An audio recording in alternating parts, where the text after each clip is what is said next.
I decided I wanted to do something, well, a bit different. I realized recently in an interview with Connecticut State Representative Joe Hoxha that I had actually never told my story, quote unquote, from start to finish, all the way through. And it got me thinking. Easter had just passed. That was when my mom had passed away. And it got me just reminiscing on my own experiences, internalizing those, and trying to extrapolate as much as I could from it to inform my next couple moves. There's a lot of changes happening, whether it's, the studio or trying to go bigger and bolder with certain guests and getting them in here. A lot's been on my plate. The team's growing, and I thought, you know what? Let's take it back to basics. Why do I do what I do? I hope you enjoy this, and I hope it gives you some perspective on the conversations I have, why I do interview people the way I do, why I have the energy I have, and what it all really means. Why do I search for answers? And we definitely are standing on the shoulders of giants, but the world has never been so connected, yet felt so isolated, alone, and cold. So, let's take a moment, and I'm gonna let you in. I'm gonna let you into my head, to my experiences, and I'm going to show you a little bit of warmth.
The day started like any other.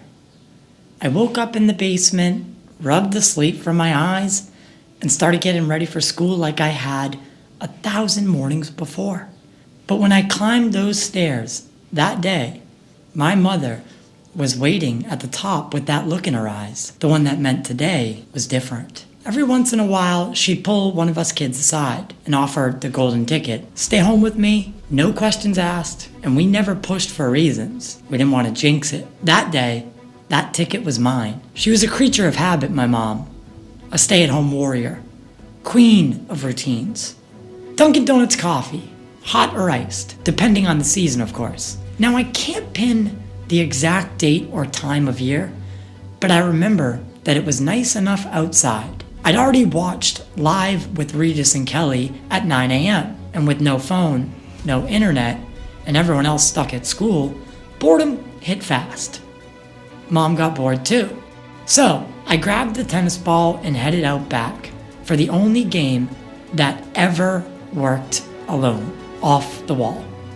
You threw the ball against either a wall or a steep roof in my case, watched it pop off the gutter, and caught it on the bounce. Simple, mindless, mine. I wound up, eyes locked on the clear blue sky above, reared back with my left hand, and launched that ball skyward.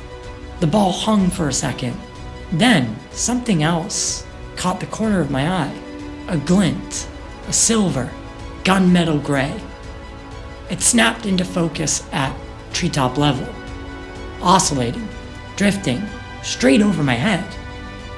3 circular protrusions jutted out, forming a perfect triangle if you had connected them with a straight line each.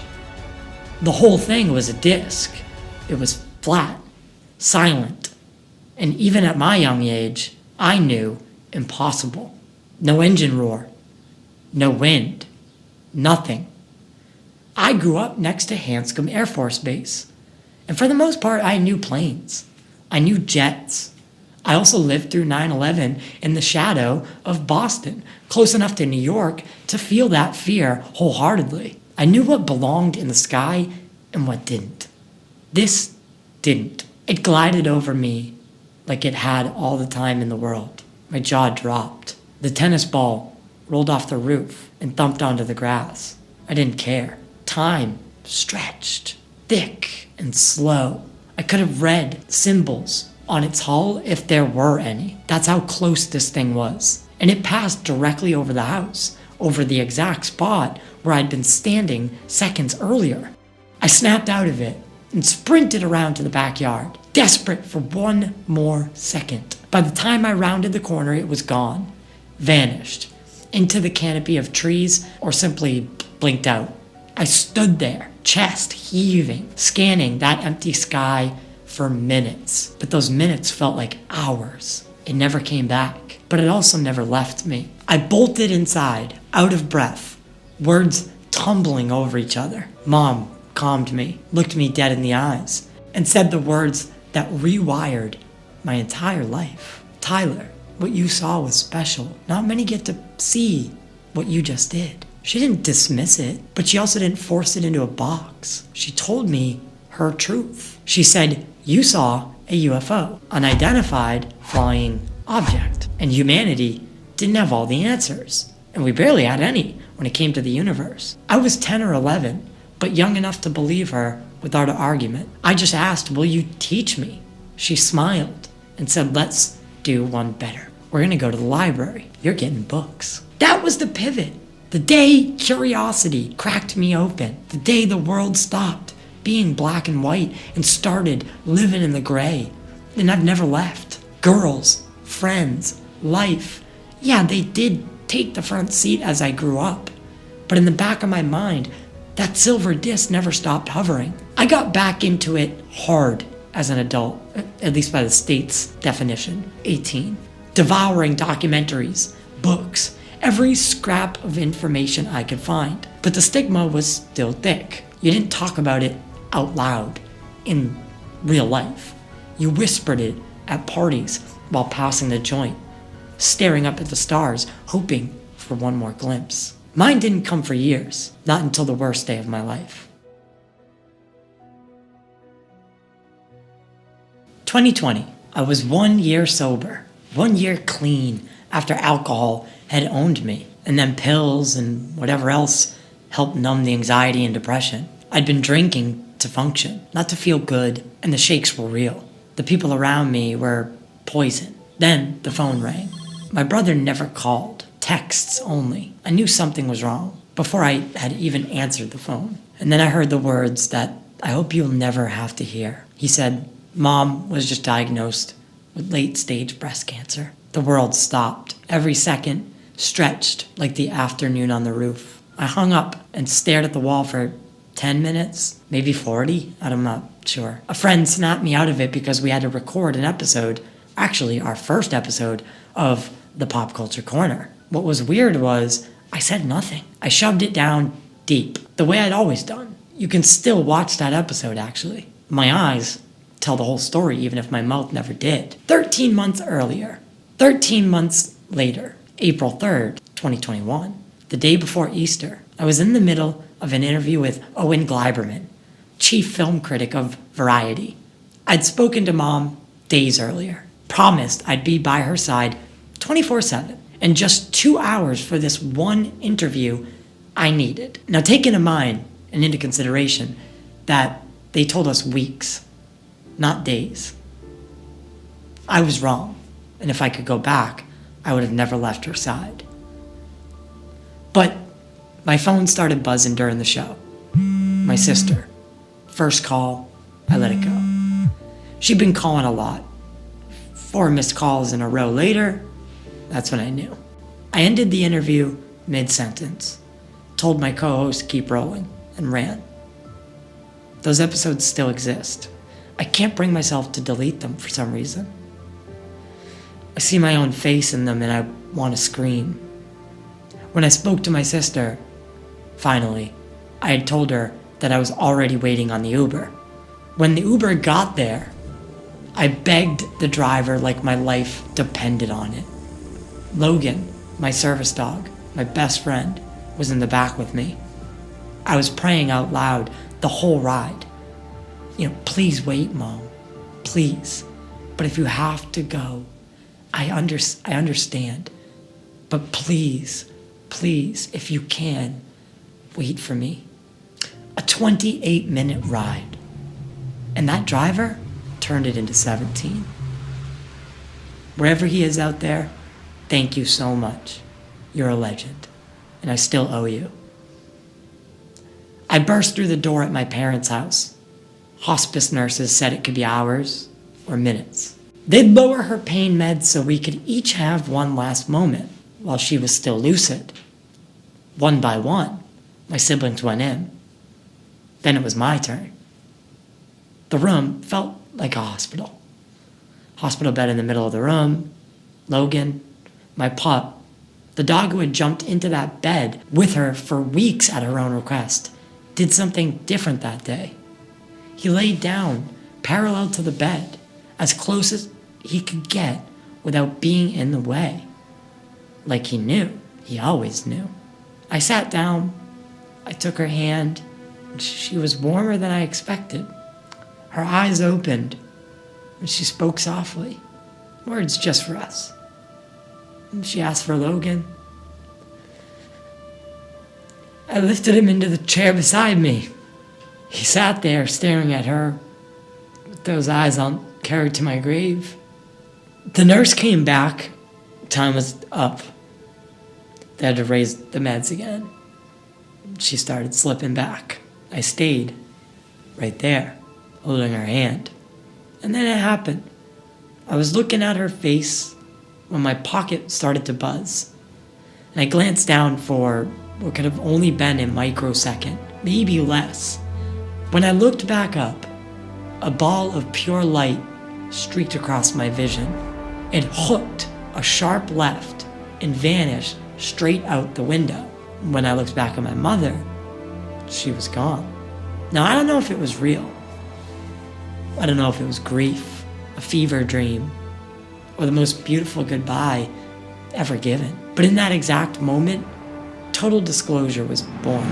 She was the common thread in both of my experiences, or sightings, whatever you want to call them. The one that opened my eyes as a boy, and the one that closed hers as she left this world. And I couldn't help but feel like it was her final nudge. This is your path. Walk it. I was sober, but I had no purpose. Now I did. Every interview, every conversation, every stage I've stood on, every time I've walked her memory into the halls of Congress, it's not just for me, it's for her. All of it. The show, the mission, the fight for answers, the refusal to live in the black and white. When the truth is gray and beautiful and terrifying, I haven't stopped searching. I never will. Not until I see her again. Somewhere out there, I hope she knows, and I do, that everything I've built for you, Mom. Thank you for the disc in the sky. Thank you for the books. Thank you for believing in me. And most importantly, thank you for the light that showed me the way home. The reason I wanted to tell this story is because I thought it was important, for once, for all, to tell it start to finish. It's of course a sad one in some ways, but it also is a happy one that's filled with mystery. And maybe that will help some people understand why I choose to do what I do, why I interview a certain way. I'm looking, I'm searching, and I represent you because I am you. I want to know just as bad. I've seen things that I can't explain, and I don't try to. I saw a disc and a ball, That's it. But it's led me down a path that I just can't even fathom. I can't believe. Some days I forget, and I think we all do, how beautiful this world truly is. Heaven, hell, all of it. Does it matter? Right now, we've got a paradise. Too many people spend their times looking ahead or overanalyzing their past, and they forget all we have is the present. Stay humble, stay kind. We'll see you on the other side.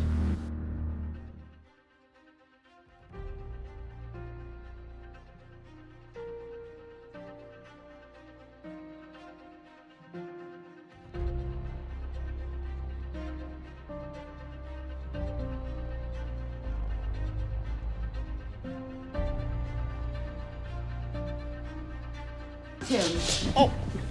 Like that? Odin, be nice.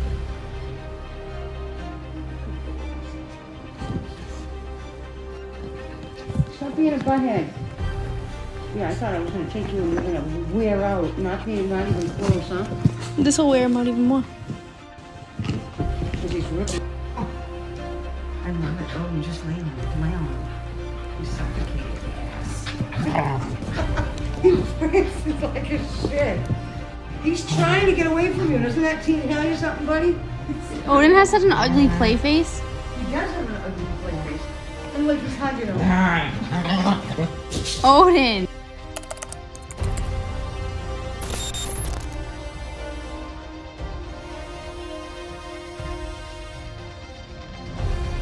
I think I cried earlier.